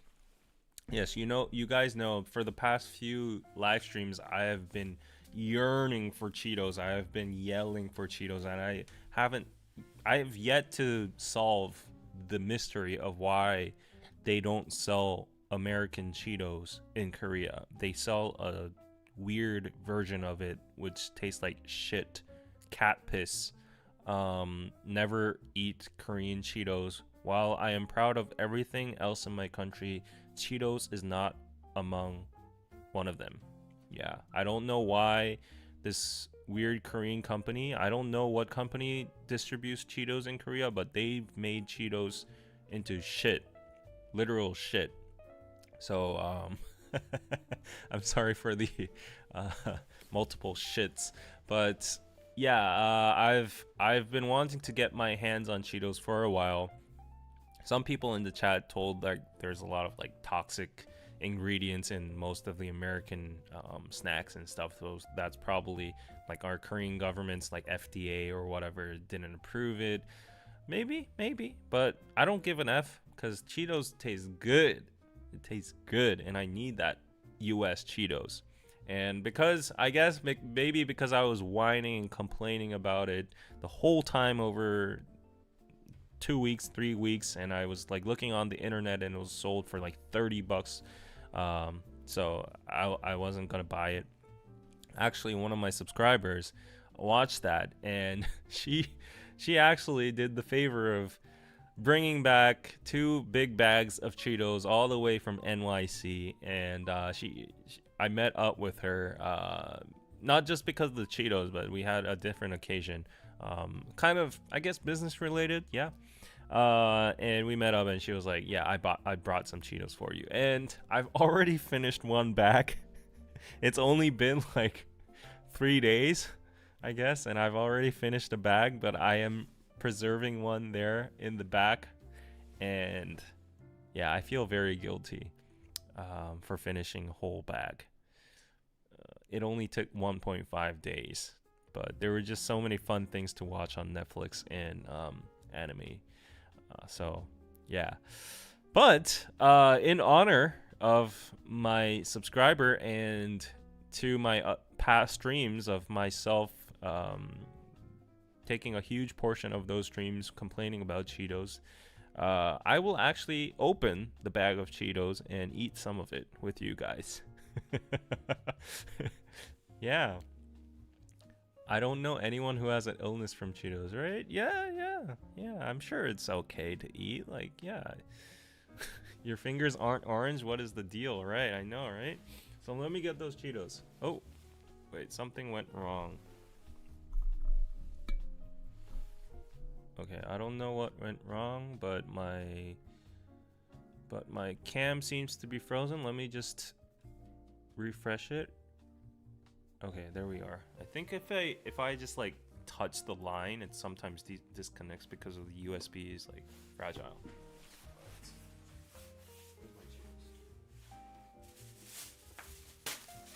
Ta-da! Ta-da! Eat the Cheetos while you can. The main company filed for bankruptcy? What? Isn't it Frito-Lay? Or where is the company? What? Really? But ta-da! All the way from the US. It crossed the Pacific Ocean.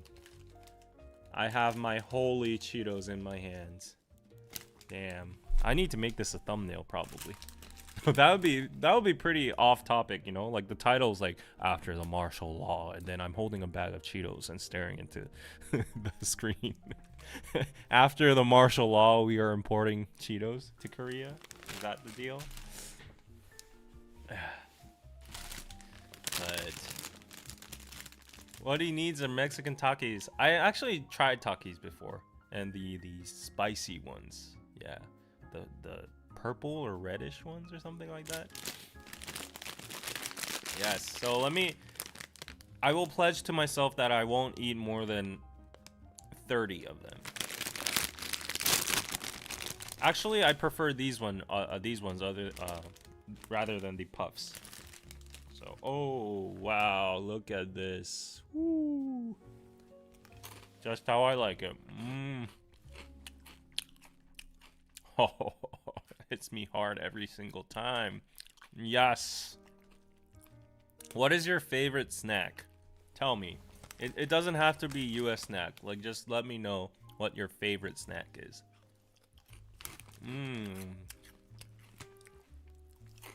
So good. So good.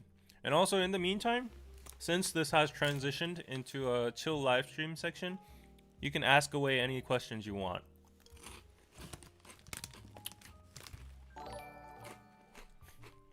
I'm just a chill guy munching on Cheetos now. Do you know the chill guy meme that's been trending nowadays? That little dog with his hands in the pockets. That's such a funny meme. I kind of relate to that meme because I feel like I'm a very chill guy. I'm not chill when I don't have my Cheetos though. Oh my god, what a coincidence. Just opened my Cheetos bag to watch your live. Really? Whoa, that's crazy. Okay, Elizar, I'm leaving now. Please continue to support David. Everybody needs someone. Bless you all. I will only pop up when relevant topics. Okay, bye, Elizar. Doritos, Snickers, and Oreos. Oh, classics. Great. Have you tried hot Cheetos with nacho cheese? I have not tried it with nacho cheese, but that sounds amazing. Ooh. Salty licorice. What? What? Sounds interesting.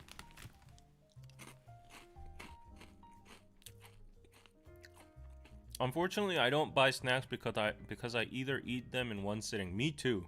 Or I forget about them and they go bad. The latter never happens to me. The former only happens with a 100% ratio. What's your skincare routine, David? The thing is, for my past video, my essay video, everybody in the comments is saying like, your skin is glowing. Like, bro, like, what did you put on your skin? Like, what's your skincare routine? And I will say, like, my skin is not that good. Like, if you look at other Korean dudes and girls especially, my skin is on the lower 30% of the pyramid. And I don't know why people are like complimenting my skin. I don't have any filter on over here. I guess it looks kind of good in the light, but if you can see, like, it's not that even. It has little freckles here and there, like little spots. I don't really take care of my skin that much. I do appreciate the compliments, but I guess for that particular video, I did put on like some of these random stuff Anna gave me. I don't even know their names. I don't even know their functionalities. It was like some moisture cream and that was it. Yeah, a toner and some lotion. That was it. So, yeah.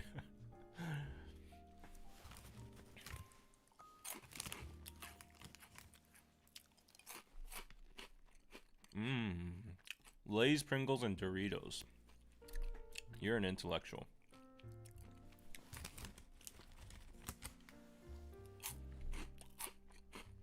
Hickory sticks. What is that? Okay, I don't know why, but the internet keeps on disconnecting, so I'm pretty sure the live chat has halted again too. But I really appreciate y'all sticking around even after the martial law talk. Well, like 450 people are still here. That's crazy. Cheetos must be good for your skin. So every time someone like asks me about skin routines or like what's their secret to like clear skin and all that, as I said, I want to clarify I am in no position to give any kind of advice on skin care or whatever. I do not have a routine. I do not put 12 steps or whatever. I don't have a get ready with me video. I would say, although like I do have my own mindset about like approaching skin, is that first of all, avoid touching your face at whatever costs. Like that's the only difference that I can notice as a person that's been living my life for 33 years now.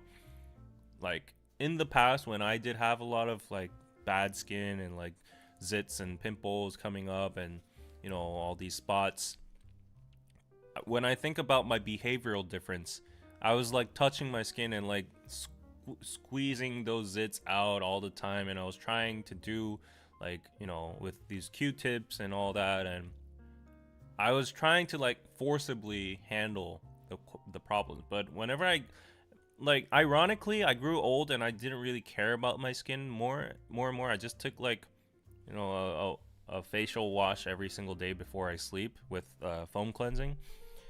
Other than that, I stopped touching my skin. If there was a zit, it's just a zit. It's a pimple, I just leave it be and let it be. And then when I'm doing in the shower, it just like pops. So ever since I got like equipped with that mindset and I stopped touching my face, then it just got naturally better. I think it's just logical because like, you know, you have little pores, little spots, little openings, like, you know, those microscopic openings on your skin. And obviously if you have germs on your hands, your fingers are the worst place. Like, yeah, those germs are going to infiltrate and contaminate your skin, right? And it's going to cause like trouble. So that's the only plausible answer I have.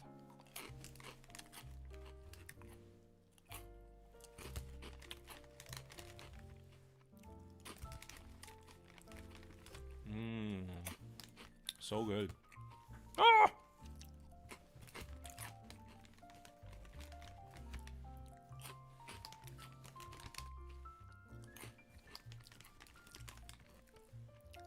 Good morning, CC. Hello. Yeah, it's 3:30 a.m. here in Seoul. Yeah, I really wonder how this whole impeachment and martial law aftermath is going to unfold from now on. I can't really predict what's going to happen.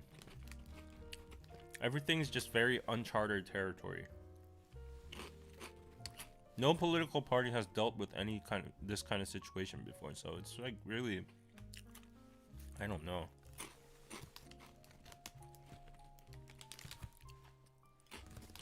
But my feeling is that since the Conservative Party is super firm with its stance, the president's just going to be in office at least until the new year.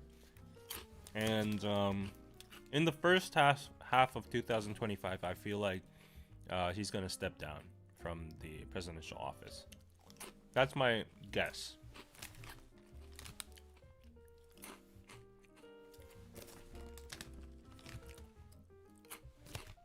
Oh, popcorn is the best. every single friend I've went to McDonald's or either a movie theater has concluded that they will never go with me ever again because I steal all their fries and popcorn and I eat at a very rapid speed.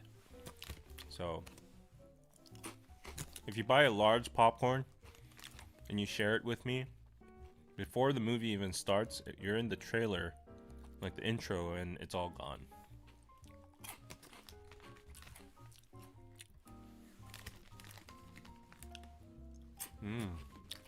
So good.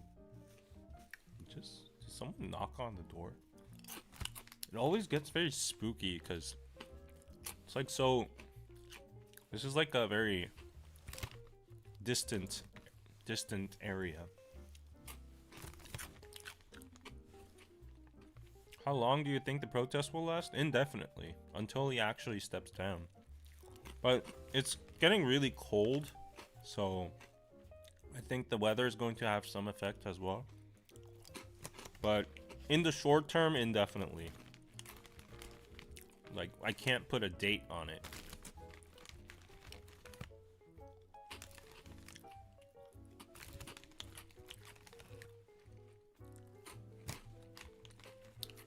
Have you tried sweet and salty popcorn? It's not my cup of tea. I know some people like it. In Korea, if you go to the movie theaters, there are 5 types of popcorns. So it's the original, the salty ones, and the caramelized ones, the second one, the sweet and salty ones you're talking about. And then there are the garlic onion popcorns, and there's a cheese popcorn, like cheese puffs. And then what was the last one? It was some weird taste. I forgot. But sometimes there's like seasonal events, and there's like kimchi popcorn as well.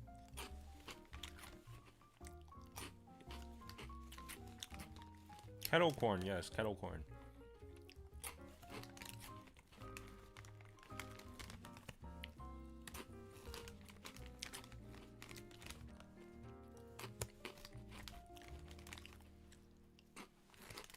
How's the gym scene? And a lot of women also do weightlifting. Korea is obsessed with fitness nowadays. I'm telling you, every freaking person is fit. It's not an overstatement. Everybody's obsessed with being fit. You're either lean or fit or buff. So whenever people, like my friends meet me, they're like, oh, you should hit the gym. I don't know why, but the lookism has evolved to the next level. It's not even about visuals anymore. It's about like your body frame too.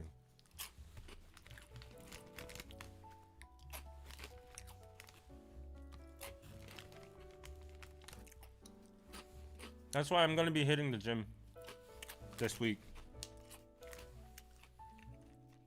I have my personal reasons, but I'll just tell you that much.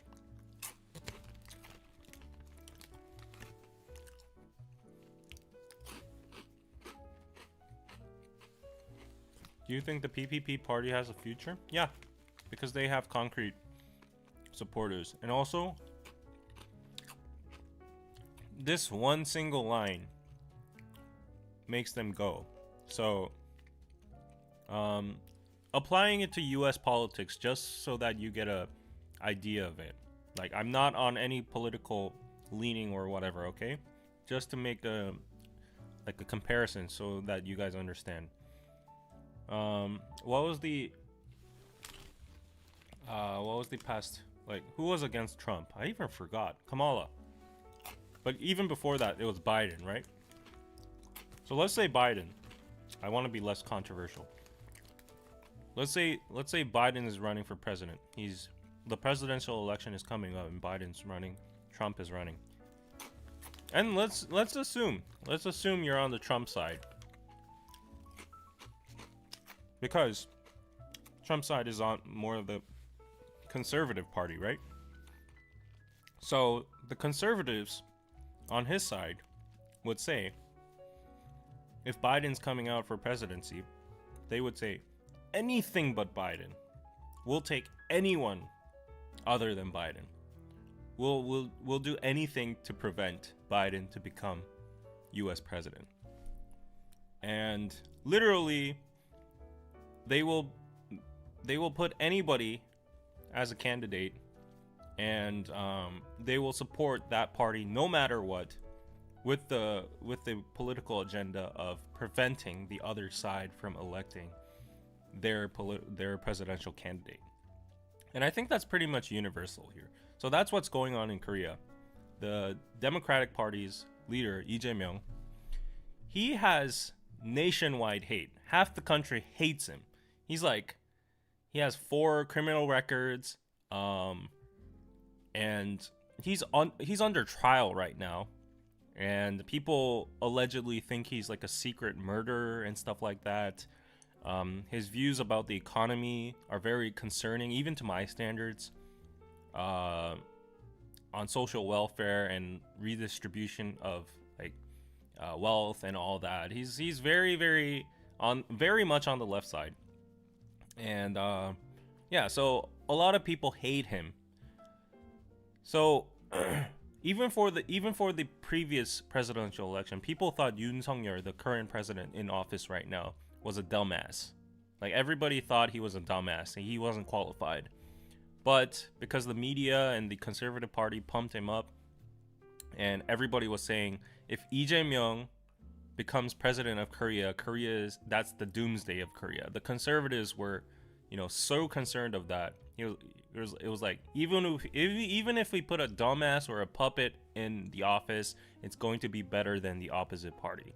And that's how it rolls right now. So your question of, is the People's Party going to survive? Yes, they will, as long as the opposition party's leader is Lee Jae-myung, because anything that can go against him is going to hold, and they're going to support.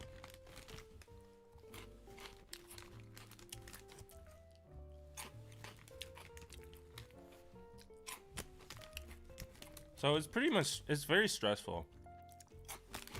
Like, actual candidates that are knowledgeable, that have logical and reasonable campaigns and political policies, they get ignored.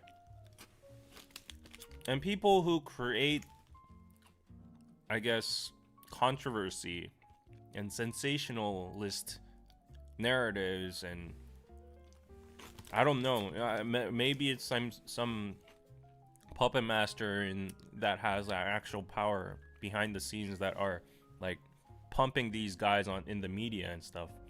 But unqualified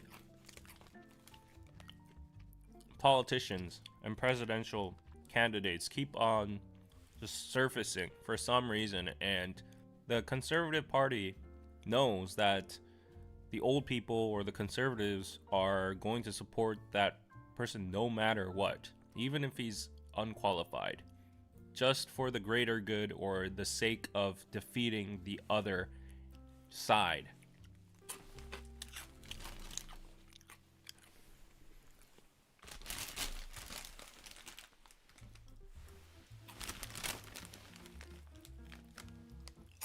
Yeah, but let's not talk about politics too much.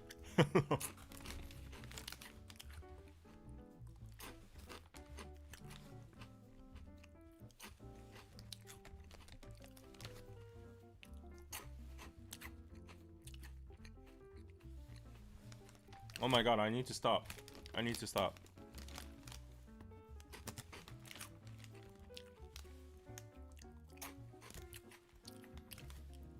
Okay, I'm almost at the 2-hour mark, so let me answer one more question and call it a day for this stream, because it's 3:30. I gotta go home soon. It's freezing cold.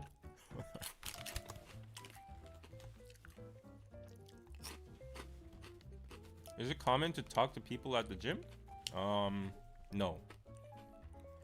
They look at you as a creep or a perv if you do.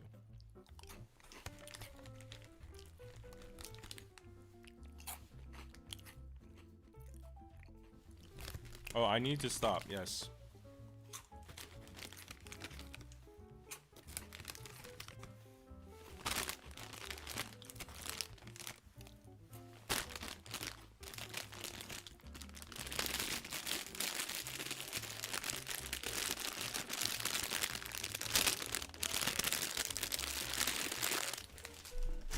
There we go. I stopped. I saved one here because if I stop immediately, I'll get like, what do you call it? Something. Well, there's a lot left in that bag. More than half. I think I ate about 30. Yeah.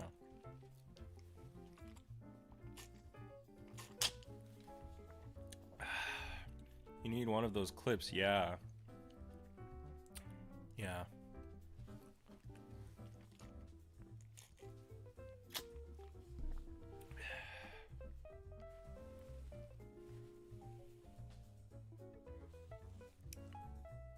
Finger heart. I really want to suck it right now, but I just got reminded that I didn't wash my hands before this, so I'm not gonna take that risk. I know that this is the best. This is the icing on the cake, cherry on top, but yeah, nowadays like colds and flus are going around, and I don't want to. I was at Seoul Station. I drive my mom back and forth. I like was carrying my dog's cage and all that, so I really shouldn't be sucking my fingers. So yeah, I don't want to risk that. So this is the best part. Anyways, yeah, I was so dumb. I hate myself now. I should have washed my fingers if I knew I was gonna eat Cheetos. But I guess I'm still an amateur.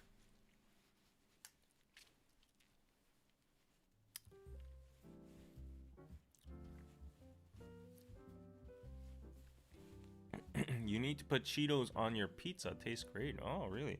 Oh, actually, you know what? In my upcoming vlog that I don't know when I'm actually going to edit, if I'm ever going to edit, I went to Baskin Robbins with one of my friends, and there was a Cheetos ice cream.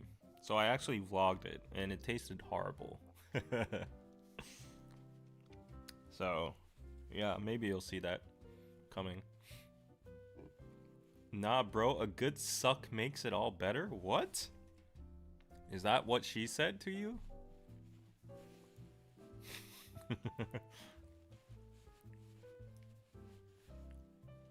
Are those the Cheetos that a toppings person brought you from the US? Yes, all the way from NYC.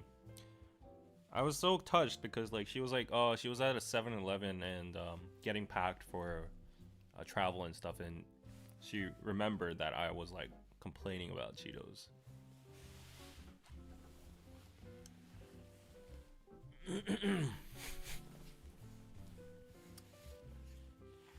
Yeah. By the way, I got like severely injured on the knee and my what do you call it, elbow, when I was playing tennis. I slipped and then I kind of like scraped my whole right side here, so it was like bleeding like hell. Right now I have bandages, 2 massive bandages on top, and I feel like I won't be able to play tennis for like 2 more weeks, so that sucks.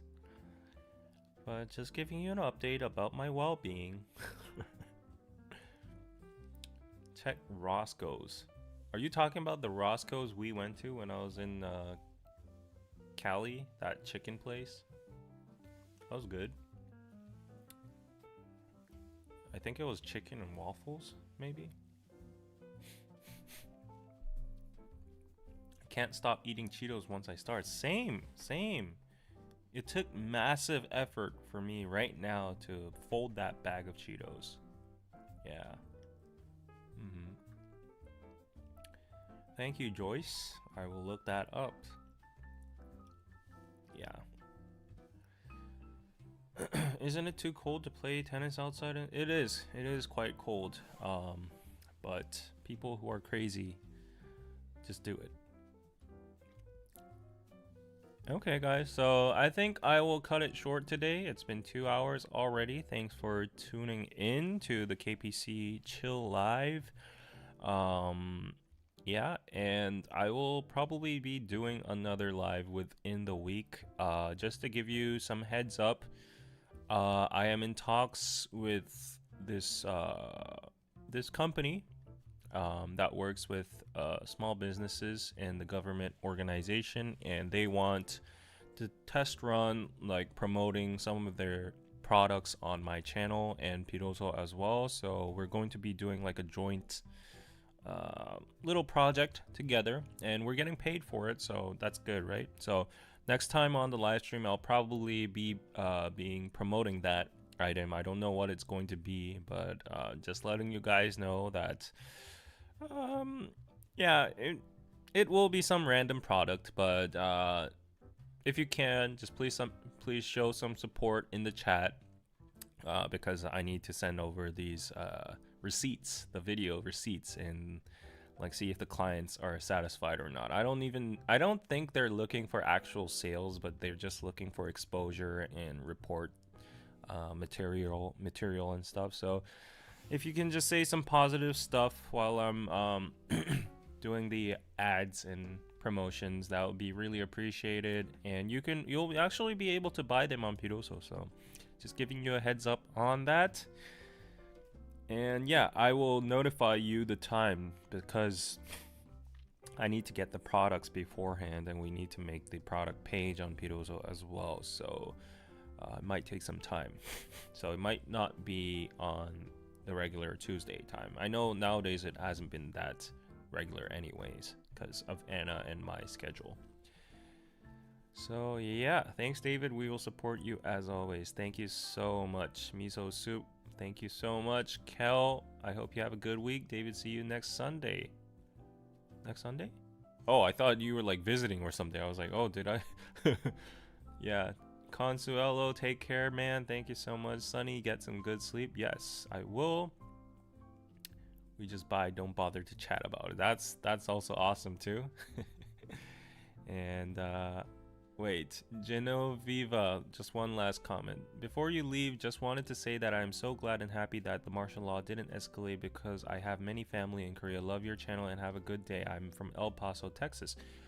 That's awesome to hear, and I'm glad that you know, you're watching this video as well, because you know, as I said, I'm sure your family already updated you like way ages ago about this, but like it's, you know, reaffirmation from me as well. So nothing wrong, nothing too extreme is going on over here. Everything's pretty normal, so you don't have to be that much worried. Yeah, hopefully Korea becomes stabilized pretty soon. This shall all pass.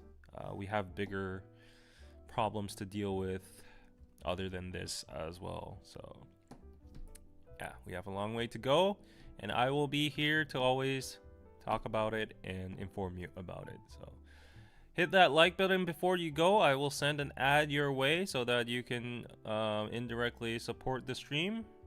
And one last check for any PayPals that came in.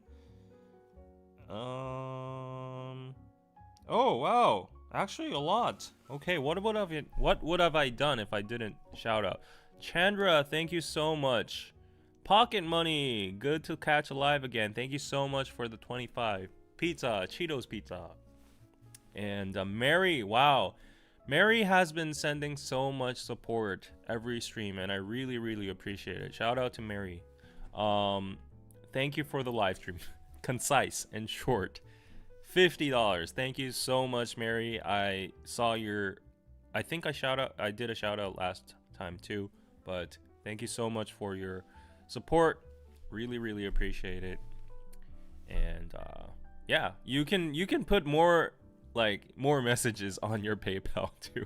I know it might be just in your nature to be like short and concise. That's good as it is, but like you can, if you want me to read a message or want me to talk about a specific topic or anything like that, just include it in your PayPal message, and you have all the rights for me to express my gratitude and all that. So thank you so much for the big super chat, for the PayPal, and now I will finally go. Yes. Bye. Bye. I've learned that I need to do this for a while to not make the thumbnail weird. So, bye. Or maybe I should do like a... Oh, actually, maybe I should do like a very concerned, depressing looking thumbnail to suit the title, because people are gonna think it's weird if I say like after the martial law, like, right? So let me just do like this. I don't know how long I have to wait, but I'll just be doing like this for 30. Last time, the thumbnail got shot in a very weird time, so I'll just be doing like this and end the stream. I'll be silent like this for a while. I'll try to read your comments. Bye, Cheeto boy. Smile is good.